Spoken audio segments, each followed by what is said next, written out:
Hello, welcome to episode 8 of the Gita Decoded.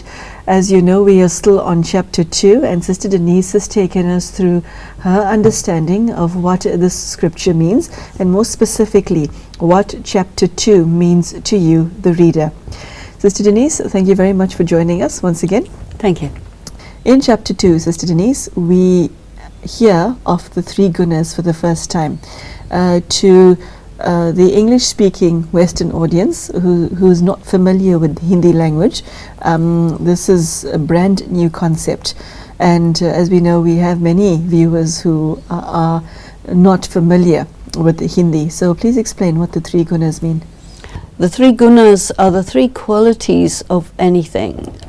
They refer to a spectrum all the way from very pure to very impure.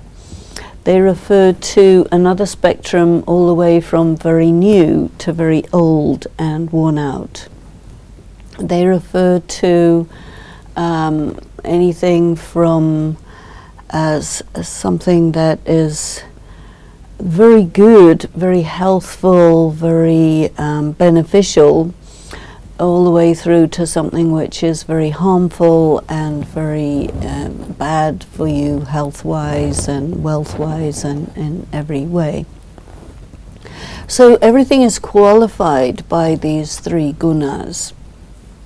For example, a spiritual effort. You could make sato pradhan effort, very, very pure effort, which is sincere, which is without looking for any peripheral benefits, and then a very impure effort would be always looking at what are you going to get out of it. A young child is called satopradhan, pure. They're innocent. They haven't been damaged by life. They don't know what it is to be an adult and all of the impurities connected with that. And then as a person gets older, they become more worldly, they become more susceptible to corruption, and then as they become very old, they become weak, they lose their capacities, and then they die.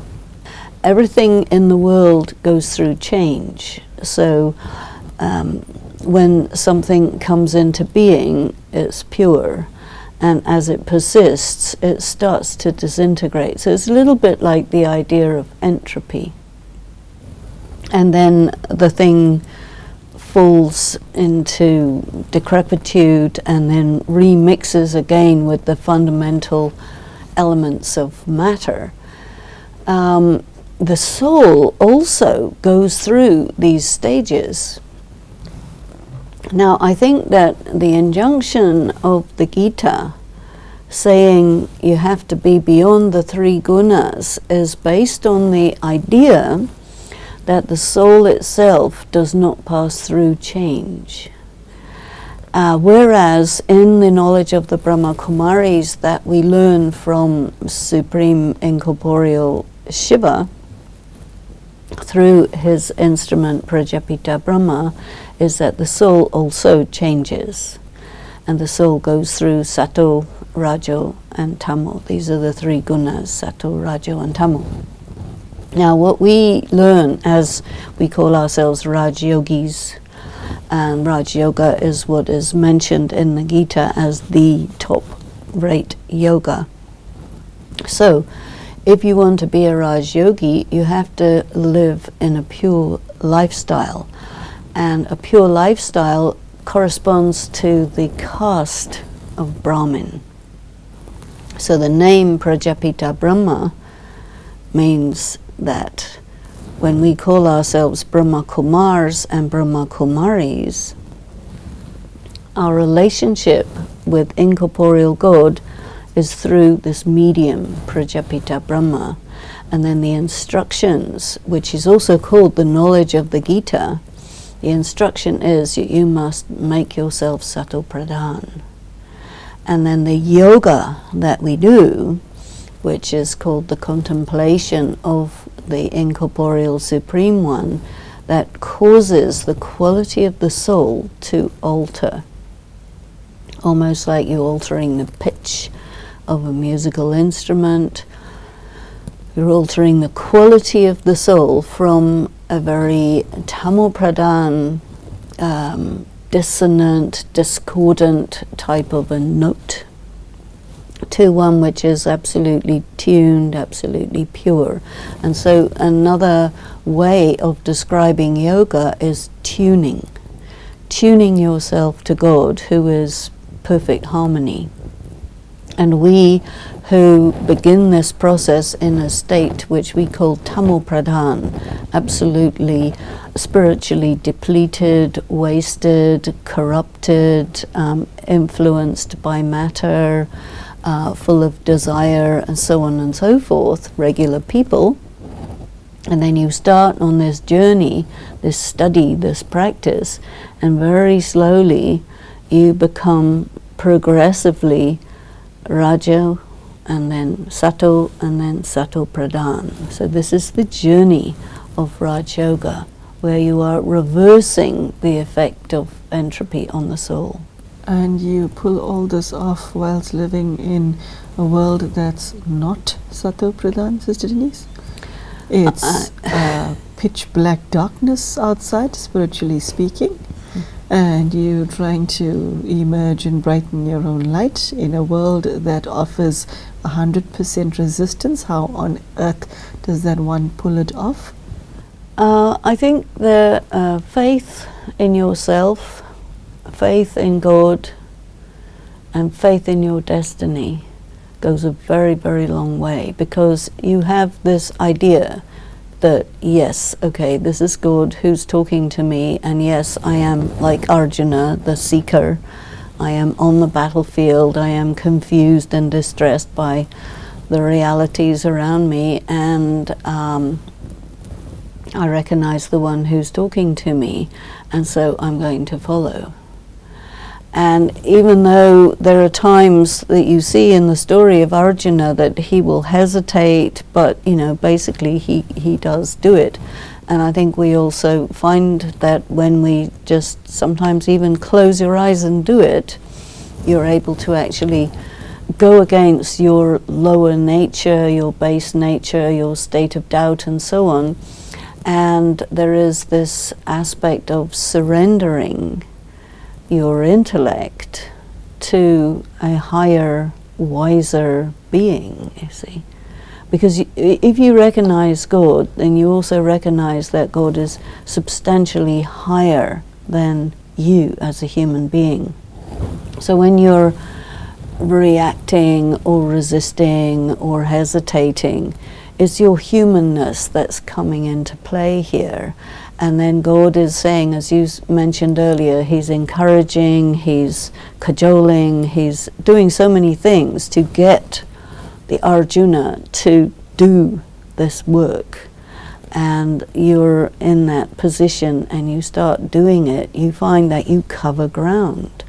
And as you start, even though you're not to look for results, you do get results. And when you get results, that gives you confidence. And your confidence gives you a kind of faith that you're on the right track, and even though there is adversity and difficulty and opposition and whatnot, well, that's part of the course. This is why it's called the battlefield. Don't expect war to be anything other than very chaotic and scary. But if you're going to be a warrior, a spiritual warrior, in the circumstances of adversity, and what you're trying to do is achieve that connectedness with God, that's the victory. If you say, I consider myself as a spiritual warrior on the battlefield, it is a battle, there is chaos, it's foggy, you can't see your way, but you have a kind of a faith based on your recognition that, look, God has selected you as his student. That means you must be potentially capable. So you have to have faith in that. And God is leading you. God is not going to lead you astray or in the wrong direction or whatever. Expect to be tested to the limit. But that's the contract, you can say. And so you start to experience results. You start to experience that you're actually acquiring greater control over your feelings. The quality of your feelings is getting rarefied and more subtle. You experience there is sustainable change going on. You need to be in it for the long haul, because this type of transformation doesn't take place just overnight. Okay, Sister Denise, I now would like to move on to the next stanza, which reads as follows. Fixed in yoga, perform actions, having abandoned attachment, Arjuna. What is yoga, and how is abandoning attachment linked to the subject of yoga? It's very, very deep, very, very interesting. Attachment, well, let's start with yoga, okay? Yoga means that you are tuned to God. Yoga literally means a yoke. So it is a link between you, the soul, and God, the Supreme Soul. And it is a link of the mind. So what you need to be in yoga is mentally connected with the Supreme Being, so that you're operating, you know, in broadcasting, you have a signal which is coming from the broadcast channel, and it comes to you as a receiver. And if you're connected with that broadcasting signal, then you pick up what's being broadcast. But if you lose the signal, there's nothing. So it's a little bit like that. You have to be linked in that way. And as long as you are linked, it's as if the energy of God, the wisdom of God, the guidance of God is right there, operating with you.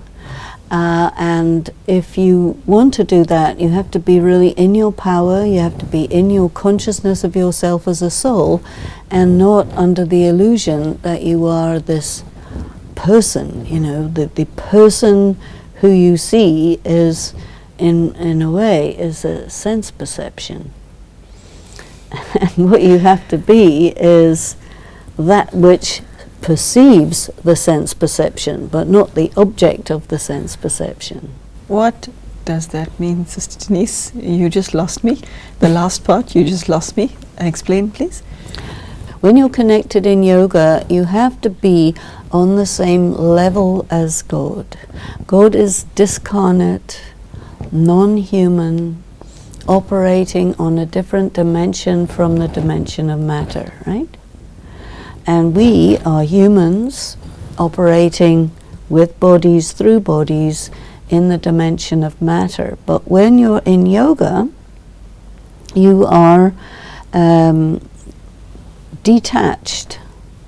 And so in the stanza, it is saying, perform action without attachment. That means you're performing action, you're doing something because it's the right thing to do, not because you feel like doing it, or there's something in it for you, or because of a desire, or any of the sensorial consequences that you were talking about earlier, you know. But you're linked with God, you understand what that dimension is, and from that dimension you come into this dimension and you perform right action, because by performing right action, not only do you become right, but everything that you touch also becomes right. So in that sense, you become a kind of an instrument for the divinity of God to be mixed into the chaotic state of the earth, which is a transformative energy. The next two lines, Sister Denise reads, and having become indifferent to success or failure, it is said that evenness of mind is yoga. That is a very curious expression. I do not know what the Hindi version is. You may, but it says that this is the achievement once you become indifferent to success or failure. That being said, I've yet to meet a person who has achieved this. It's Sister Denise, if you fail at anything, okay, you feel the sorrow of your failure. If you achieve something, whether internally or externally, you do a victory dance because you cracked it, you got it, you won it, you achieved it. So as human beings, we have needs and we have ambitions, and what is spoken of here is neutrality. Okay, why should one be neutral? You're alive in this world. There's a law that operates here, a law of spirituality, which says that if you take the success, the victory, you take it into yourself, and you receive that fruit of action, you will have to receive the opposite as well. And so that puts you in this swing of victory and defeat, success and failure, and so on. And when you are connected with God in yoga, you're independent of that. So the sign of yoga is that equanimity, because you see, in terms of the big picture, the big scheme of things, these are oscillations. And if you say oscillations are not good, oscillations are oscillations. If you say, I love the victory, I don't like the failure, it's in one of the teachings, which we call the Murlis in Brahma Kumaris, there was a very interesting line which said, your only problem is you're caught up in right and wrong. You're caught up in good and bad. You see, because that then makes people moralistic, and it stops a person from being free. So the whole aim of all of this is you have to be free. So if you're going for the victory and the defeat, you're going to be in karmic bondage. You're not going to be free. If you are neutral, you are going to be free. So if you want to be free, then you have to become neutral. If one is neutral, what is your feelings like? Because the purpose of being a human being, the purpose of life, is to be happy. And what is God saying? Be neutral, not happy? It's not like that. The purpose of life is not to experience an emotion of happiness. Happiness and the emotion of feeling happy, are you having fun yet? They're two different things altogether. Okay, so happiness is not euphoria? No. Happiness is not, okay, got that? Happiness is not euphoria. What? Okay, you told us what it's not. What is it then? What is happiness? Euphoria is a high. For every high you get, you're going to get a low. Okay, so the purpose of human life is not to be up and down. Okay, so don't get on a high, stay neutral. Okay, that's the message. But we're not talking about emotions here. We're talking about state of being. It's different.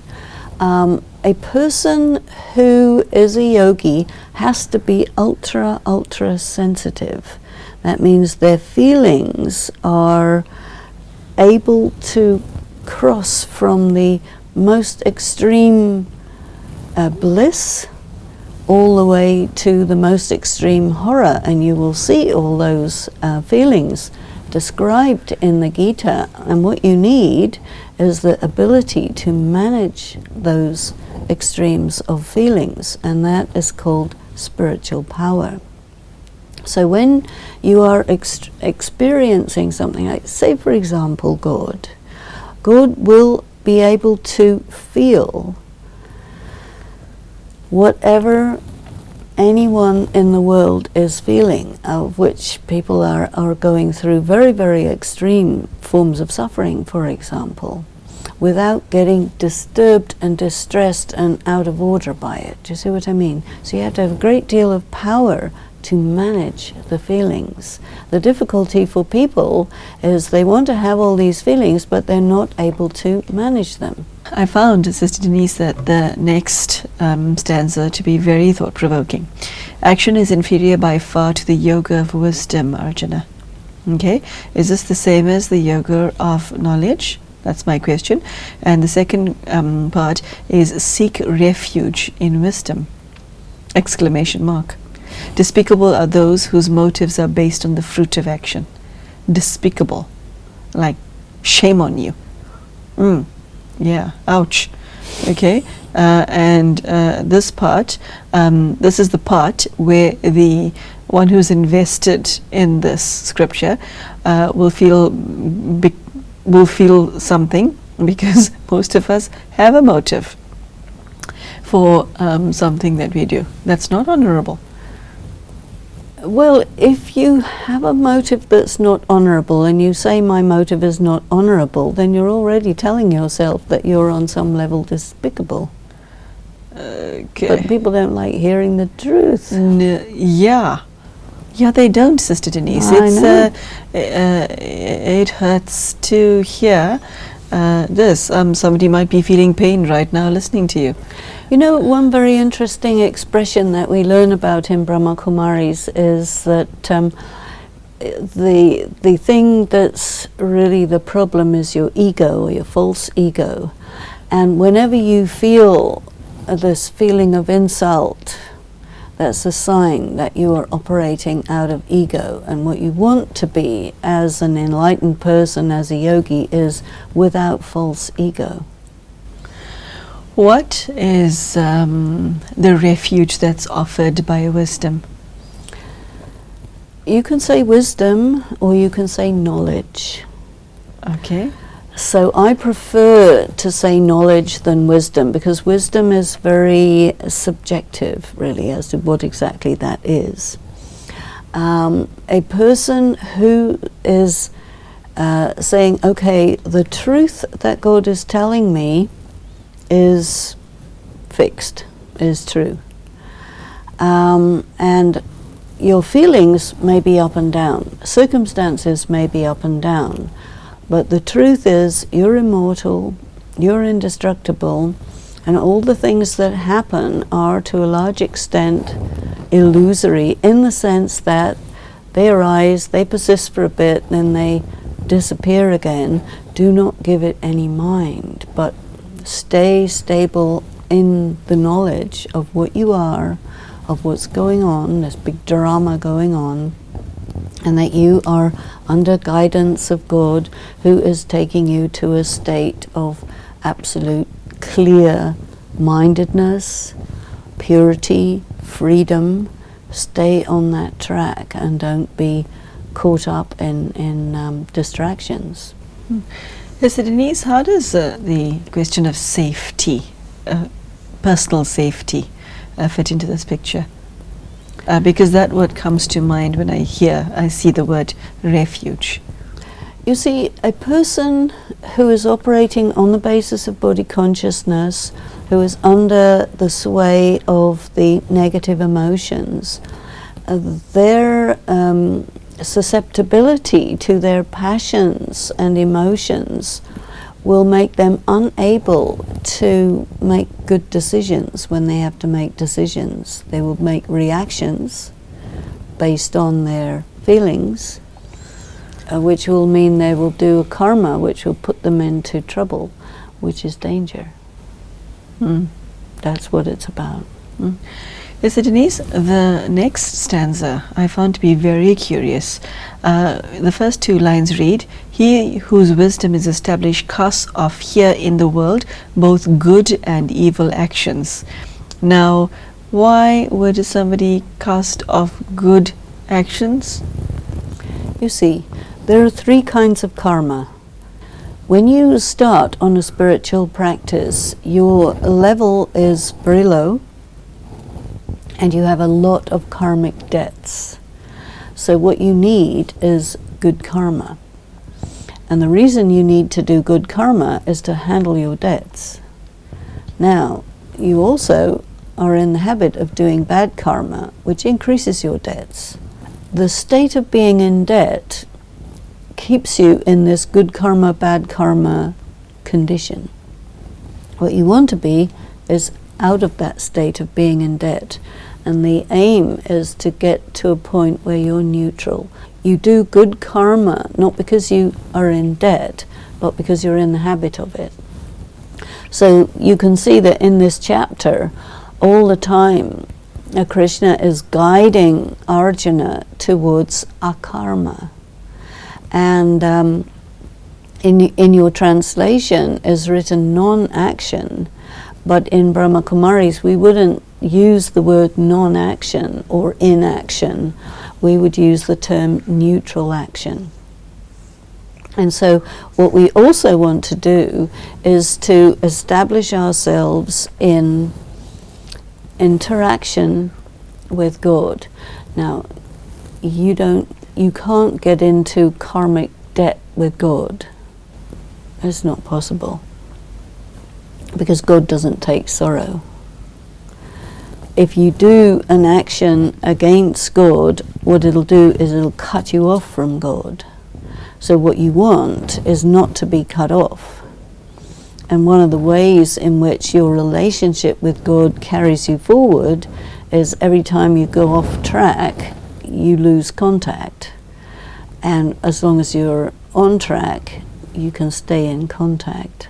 So that is a very good internal guidance that helps you stay on the right track. You need other things as well, but that's one of them. Okay, Sister Denise, I think we should stop there, because the other questions I have are too voluminous for the end of this episode. So there you have it. Sister Denise has spoken to us in this episode and has helped us understand this particular aspect in Bhagavad Gita about neutrality. And I don't know if you've ever considered the subject yourself, but it's very deep, and it's what's written in this text that one has to, I'm using this as an example, cast off here in the world both good and evil actions. And this, as you see from Sister Denise's words, requires a lot of deep thought, a lot of deep churning and understanding to arrive at how you can not just understand this, but become this. Sister Denise has given us some practical examples so that you can look in your own life and ask yourself, where are you at as far as neutrality is concerned? So, Sister Denise, I found this aspect of what you shared extremely thought-provoking, and I hope you, the viewer, have also received some food for thought. And I do invite you very warmly to join us for the next episode to see how we can understand Chapter 2 deeper and apply what is contained therein in our practical lives. So thank you for joining us today, and goodbye.